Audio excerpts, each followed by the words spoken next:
नमस्कार, मेरा नाम डॉक्टर आमोद है। मैं एक पेन स्पेशलिस्ट हूँ। पहले मैं लंदन में एक पेन कंसल्टेंट की तरह काम करता था और मेरी सारी पेन की ट्रेनिंग और एजुकेशन लंदन से ही हुई है। आज इस वीडियो के ज़रिए मैं आपको लो बैक पेन यानी कि रीढ़ की हड्डी में निचले भाग में जो दर्द होता है उसके बारे में आपको बताना चाहूँगा।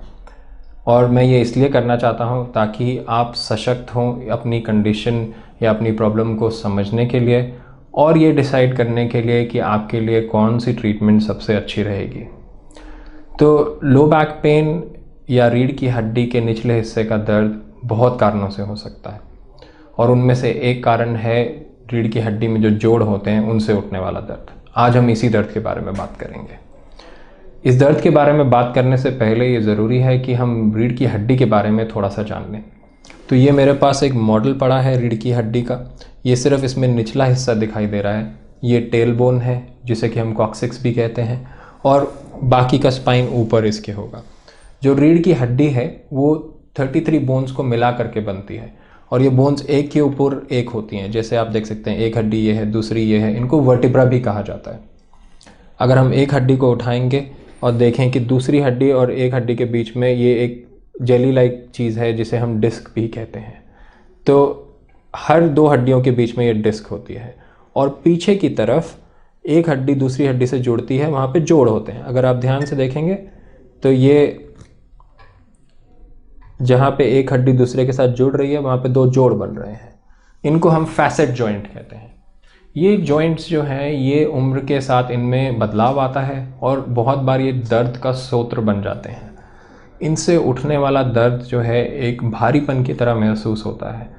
भारीपन के अलावा एक डीप एक की तरह भी महसूस हो सकता है। ये दर्द जनरली पीठ में ही रहता है, बट बहुत लोगों में ये दर्द थाई के पिछले हिस्से से होता हुआ घुटने तक भी जाता है।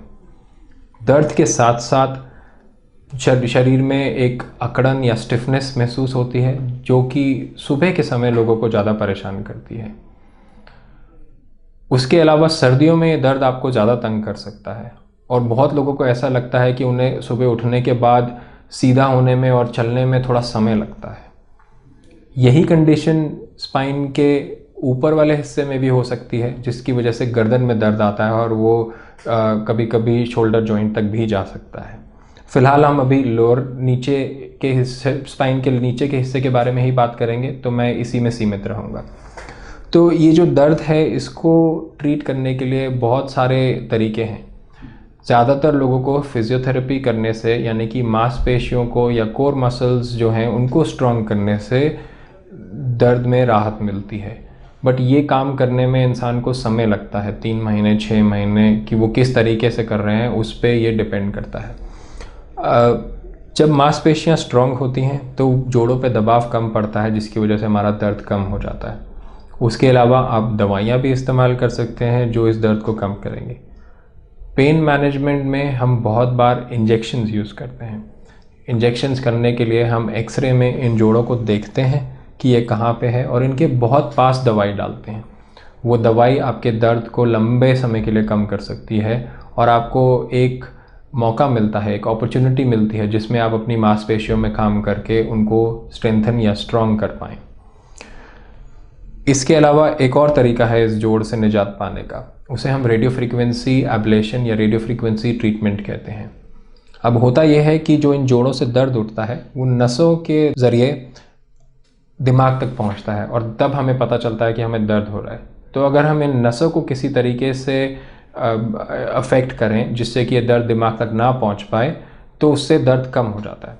अब रेडियो फ्रीक्वेंसी ट्रीटमेंट ऐसा ही एक तरीका है जिसमें हम एक स्पेशल तरह की नीडल यूज़ करते हैं, एक स्पेशल तरह की मशीन यूज़ करते हैं और इन नसों पे हम ऐसा काम करते हैं, इनको हीट करते हैं जिनकी वजह से इनकी काम करने की जो क्षमता है वो कम हो जाती है। जब ये काम करने की क्षमता कम हो जाती है तो दिमाग पे पहुंचने वाला दर्द भी कम हो जाता है। ये एक बहुत ही इफ़ेक्टिव ट्रीटमेंट है जो आपका दर्द साल, 1.5 साल, 2 साल के लिए कम कर सकती है और आपको एक मौका दे सकती है कि आप अपने लाइफस्टाइल चेंजेस यानी कि वज़न कम करना, यानी कि मांसपेशियों को स्ट्रॉन्ग करना, ये सब मिला करके अपना दर्द लंबे समय के लिए कम कर पाएँ। ये जो ट्रीटमेंट है रेडियो फ्रीक्वेंसी की, ये डे केयर की तरह होती है, यानी कि आपको हॉस्पिटल में दाखिल होने की कोई ज़रूरत नहीं है। आप सुबह आते हैं और आपको शाम को घर भेज दिया जाता है। ये लोकल एनेस्थीसिया में करी जाती है, यानी कि बेहोशी की कोई आवश्यकता नहीं है। इसके असर करने से आपकी दवाइयाँ कम हो सकती हैं, आपकी मूवमेंट जो है वो बेटर हो सकती है, चलना फिरना, सुबह उठना, इन सब में बदलाव आ सकता है और आप लंबे समय से इस दर्द से राहत पा सकते हैं।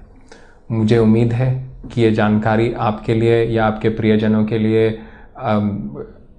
बेनिफिशियल साबित होगी और मैं आपका अपना वीडियो देखने के लिए धन्यवाद कहना चाहूँगा। धन्यवाद।